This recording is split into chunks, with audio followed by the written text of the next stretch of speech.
Дивечот во ловниот резерват полаки за престојната зимска сезона ќе има доволни количини храна, бидејќи одговорните во подружницата Остогов на македонски шуми имаат обезбедено соодветни количини сено, пченка и други житарици. Во функција се и солиштата и поилиштата, што значи дека оваа зима не би требало да има проблеми околу екзистирањето на елените, срните, муфлоните, дивата свиња и другиот дивеч. Со оглед на проценките дека бројноста на планинскиот дивеч кој е застапен во ограденото ловиште и на задоволително ниво, може да се заклучи дека исто да функционира според потребите. Бројната состојба е оптимална според и старосна структура, и возраст, и полова структура. Храна има, значи за престојната зимска сезона. Храна имаме доволно, и кабаста и зрнеста храна. Ловиштето може да се пофали и со високотрофени грла и европски елен, кои се примамливи за богатите ловци од странство. Меѓутоа, во отсуство на транспарентност, засега јавноста нема информации дали има интерес и која е проценетата вредност на капиталните примероци.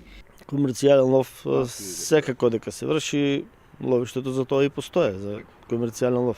Значи, ако збореме за европски елен, во сега имаме неколку примера кои што се со негде во бронзена медаља. Негде околу 170 поена, така. Па има кај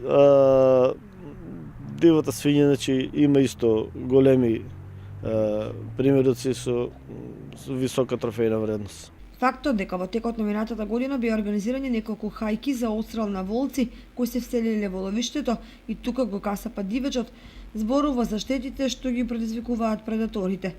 Нема официјални проценки колку дивеч е уништено од крволочните глутници, иако бројките не се мали.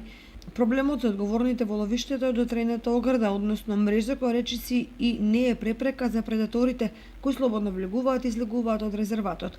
Токму затоа, за надминување на состојбите, потребно е или ловниот резерват да се даде на концесионер кој ќе инвестира во него, или државата да преземе конкретни мерки за негово санирање и доопремување според европски стандарди.